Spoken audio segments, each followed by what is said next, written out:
Magandang umaga po sa inyong lahat. Ito po si Attorney Harold Respicio. Nagbigay po ng statement ang COMELEC kahapon, March 5, sa show ni Doris Begornia. Fake news pa rin daw si Attorney Harold Respicio. Mag-react po tayo. Andun yung mama, yung abogado chairman, talagang pinaninindigan niya na pwedeng ma-hack, pwedeng mapakialaman yung ating mga makina pagdating sa eleksyon. Talagang naninindigan siya. Hackable ang sabi niya. Oo, tsaka kinasuhan daw siya dahil talagang parang pwedeng mangyari yung kanyang akusasyon. Tama. What do you say, Chairman? Una, hindi ko po tatalakayin yung mismong kaso sapagkat syempre nandiyan na po yan sa prosecutor's office ng City Hall ng Manila. Pero doon lang po sa sinasabi niya, ang sabi po niya, kasi Sir Alvin, Ma'am Doris, dinala namin sa inyong istasyon ang ating mga makina at yan po na-demo natin on the spot talaga pagkaaga-aga nung sa programa po ninyo. Una, ang sabi po niya, yun daw po kasing makina ay nakakabit sa internet mula umaga hanggang gabi sa araw ng eleksyon. At yan po daw hindi gagana kung wala pong internet connection. Okay. Nakita niyo po doon sa inyong programa, nung dinala po natin, wala naman po internet connectivity dyan. Nakasaksak lang po sa kuryente yung mismong makina. In fact, tinanggal pa natin yung saksak kasi pwede natin gumana ang makina kahit hindi po siya nakasaksak sa kuryente sapagkat meron po siyang battery na pwede po tumakbo ng 3 araw. So yun po yung doon pa lang may mali. So ang sabi po niya, basta nakakabit sa internet, sure na mahahack po yan. Wala pong kabitan ng internet dyan. In fact po, ang sabi niya, pangalawa, ang mangyayari dyan ay magtatransmit muna ng result. Pagkatapos mag-transmit ng result, tsaka mag-iimprenta ng balota. Pag-transmit ng result, pwede rin daw pong ma-hack doon. Hindi po ba ang ating sinasabi? Nasa guidelines po natin yan. Nasa TOR, nasa source code review, at nasa lahat po ng demo namin na magpiprint muna siya ng siyam na election returns. Yung isa, ipapaskill ka agad sa labas ng presinto, at pagkatapos, tsaka po siya magta-transmit ng result. So, ibig sabihin, bago po siya mag-transmit ng result sa PPCRB, sa NAMFREL, sa majority party, sa minority party, sa media, sa central server ng COMELEC, sa City or Municipal Board of Canvassers, ay alam na po ng lahat kung ano ang result sa presinto. Dahil nga po nakapag-print na at nakapagpaskil na. At sabi po niya pati, kapag kada po corrupted, yan pong machine ay pwede raw pong magawa ng paraan na madaya. Hindi po pagka-corrupted kahit yung laptop natin, kahit cellphone natin, hindi na po gumagana yun. So medyo imposible po kapag ka-corrupted. Sabi rin po niya ay pwede lang po mahack. Para po sa kaalaman ng lahat, hindi po tayo naka-public connect, tayo po yung naka-private private po ang ating pong internet sa transmission, and therefore hindi po siya pwede yung ano po yung sinasabi niya. So doon pa lang po sa mga bagay-bagay na yun, medyo may mga mali po doon sa mga sinasabi niya. Kaya tama po yun. Ang sabi naman niya, pwede makipag-ugnayan kami. Tama po makikipag-ugnayan po kami sa kanya. Pero yun nga po ang dami na po niya kasing nasabi, hindi muna niya kami tinanong sa mga bagay na yan. If you are super confident na hindi... Ayun, yun po, yung sinabi ni Chairman George Garcia. Wow! Mas magaling mag-fake news si Chairman George Garcia. Ang galing niyang magsabi ng mga bagay-bagay na hindi ko sinabi. Chairman George Garcia, kung merong nagfe-fake news sa ating dalawa, ikaw yun kasi lahat ng sinabi mo, hindi yun ang sinabi mo. Marami kang sinabing kasinungalingan na hindi totoo base sa rules at base sa totoong mundo. Okay, isa-isahin ko po lahat ng sinabi ninyo ha, Chairman George Garcia. Number 1 na sinabi ninyo is about sa demo. Sabi ninyo, gumagana yung makina kapag hindi connected sa internet tulad nga ng demo na ginawa ninyo sa mga host dyan sa show. Hindi naman yun ang point ko, Chairman George Garcia. As a matter of fact, ang explicit instruction nyo po ba, di ba, sa mga COMELEC officers, kapag demo lang, bawal talagang i-connect sa internet yung automated counting machines. Kasi kapag i-connect mo yun at magta-transmit ka ng data, yung server na pagtra-transmitan niya ay yung COMELEC server na. Hindi natin alam kung on na yun or kung on na, malamang production server na yun. Bawal mo nang padalhan ng demo data yung production data, bawal mong padalhan. Kaya sa demo purposes talaga, kahit sa totoong buhay, wag mo dapat ipadala yung totoong data sa production servers. Kaya magandang policy during demo na hindi connected sa internet yung mga voting machines. Kaso nga lang, on election day, connected ba sila sa internet? Ang sagot po dyan, Chairman George, hindi mo sinabi, ang sagot dyan ay totoo. Tanungin mo yung mga tauhan mo sa COMELEC nung last election, connected ba sa internet buong maghapon? Opo. This election, pwede ba natin i-expect na mag-connected siya sa internet during election day? Yes! Kasi nga naman, doon sa reels ninyo, walang explicit na nakalagay doon na sinasabi na i-disconnect mo muna at saka mo lang i-connect kapag magta-transmit na ng data sa mga servers ng COMELEC. At tinanong ko rin yung mga COMELEC officials, given this handbook or rules ng COMELEC ngayon about sa paghawak ng voting machines, sa tingin mo ba dapat mong i-disconnect? Sa tingin mo ba connected buong araw yung voting machine sa internet on election day? Sabi nila, oo, kasi wala namang instruction sa akin na tanggalin yung internet connection dun sa voting machine on election day. Kasi as a matter of fact, days before ng botohan, merong troubleshooting na ginagawa. Lahat, including ng internet connection, ay itetest. Iko-connect mo na kaagad siya sa machine at kapag okay na yung pasok niya sa internet, ibig sabihin, wala ka nang gagalawin sa machine. Ililigpit mo yung machine, wag mong gagalawin. Pagdating ng election day, i-on mo na lang yung machine. Wala ka nang gagalawin dun sa internet connection.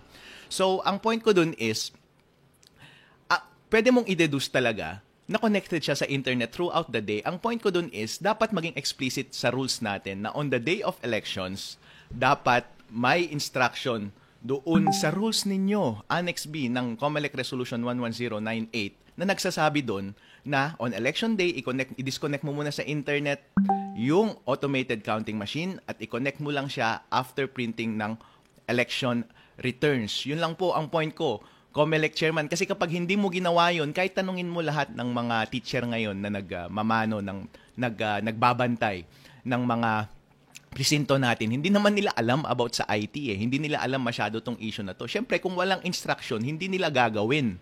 At kapag voluntaryo silang tatanggalin yung internet connection, sila pa ang madadali, sila pa ang papagalitan mo dahil gumagawa sila ng isang bagay na wala sa rules ninyo. Isa lang naman ang hinihingi ko, Chairman George, ang dami mong sinasabi na hindi naman mahalaga sa issue natin. Bakit ayaw mong i-disconnect sa internet yung automated counting machine bago at habang nagpiprint ng election return? Okay, yun po yung unang punto ninyo. Ang pangalawang punto po ninyo, sabi ninyo na sinasabi ko na nauuna yung sending ng transmission bago yung printing ng election returns. Hindi ko po sinabi yan. Sinasabi yan ng mga ibang mga commentators, mga ibang critic, pero hindi yan ang statement ko. Totoo po yan na nagsesend talaga, base na rin sa rules ninyo, na ang transmission ay nangyayari after ng printing ng election returns. Tama iyon.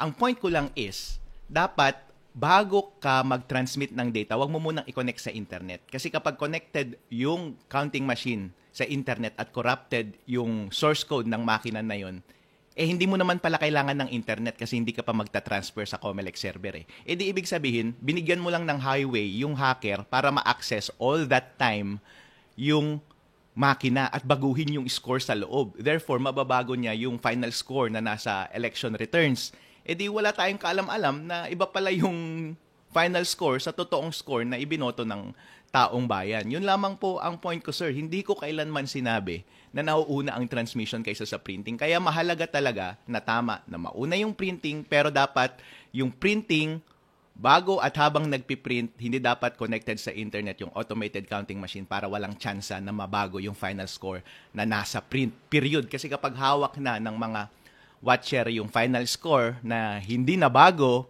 malamang yun na rin ang ipapadala ng makina. Pwede mo nang i-connect sa internet yung makina at ipapadala niya na yung same score na yun sa server ng COMELEC. Napakalinaw naman po, di ba?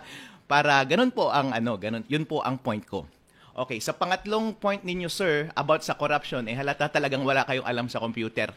Ang sinasabi ninyo, ang lahat ng corrupted na gadget ay hindi gumagana. No, sir. Kasi ang akala mo kasi kapag sinabing corrupted yung laptop or corrupted yung cellphone or corrupted yung USB mo, hindi gumagana, di ba? Yun ang alam natin na corrupted.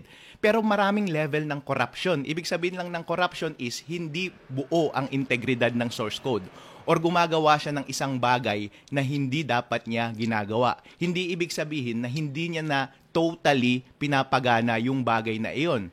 Ibig kong sabihin ay, habang ginagamit mo yung automated counting machine, for all intents and purposes, mukhang gumagana pa rin siya ng maayos. Pero hindi natin alam na merong idinagdag na daanan para sa isang masamang tao para manipulahin or magbigay ng instruction sa makina na yon habang connected yung makina sa internet. Yun po ang ibig sabihin ng corrupted. Kaya po doon sa nung January nga merong demo na pinakita sa Senate, 'di ba? Yung cellphone gumagalaw kahit hindi mo ginagalaw dahil na-access siya remotely. Yung cellphone na yun gumagana pa rin, hindi ba? Pero corrupted yung cellphone na yun kasi merong gumagawa siya ng isang bagay na hindi dapat niya ginagawa. Kasi kapag hindi hinahack yung cellphone na yun, gumagana naman siya, hindi mo alam na may nagbabantay na pala sa'yo. Akala mo, ang safe na safe ka.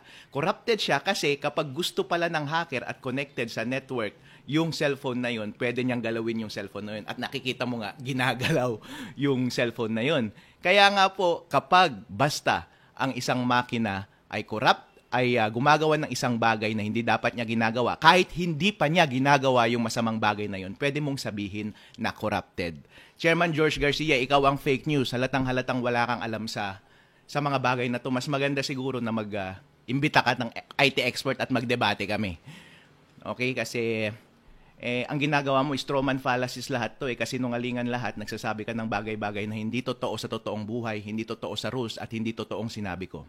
Okay, yung last point is yung private connection. Sabi mo, eto na naman, wala ka talagang alam sa internet, Chairman George Garcia. Yung private connection na tinutukoy mo, ang sinesecure niya lang yan ay network. Kung baga sa boxing, sa maraming katawan, pwede kang suntukin.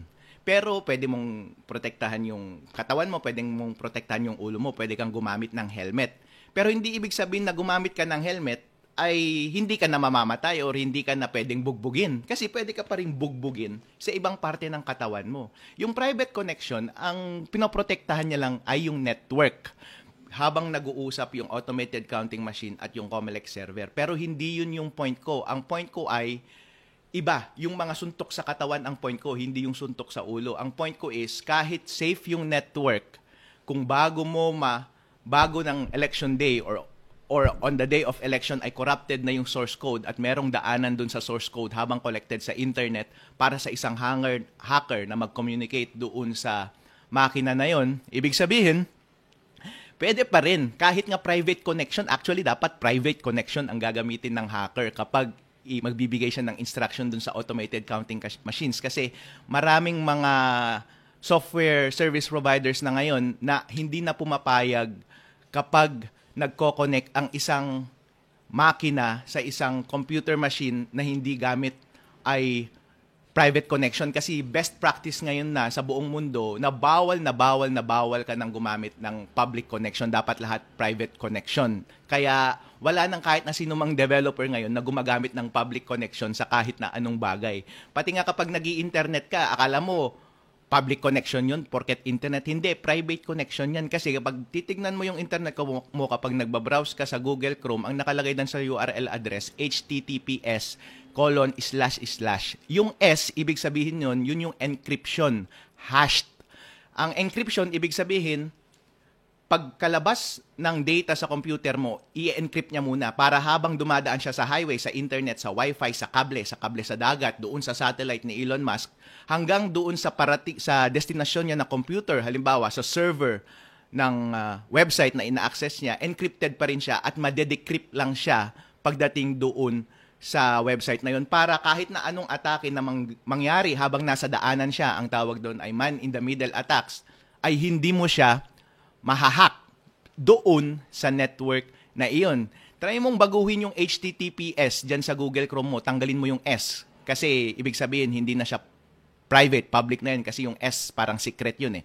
So, pag tagalin mo yung S, ang lalabas sa Google Chrome, di ba, sasabihin niya, your network connection is not secure, do not proceed, di ba? Kasi wala na talagang gumagamit ng public connection ngayon. Yung private connection, basic yan sa lahat ng computer program. Actually, ina-expect ko yan dito sa automated counting machines. Pero, Sir, Chairman George Garcia, yung hacker, ang gagamitin niya din ay private connection. Kasi kapag gagawin yun, kapag ako yung pagagawin mo, private connection yun kasi hindi ko kayang gawin na mag-connect sa isang remote computer katulad ng ACM galing sa isang hacker server, galing sa labas using the internet.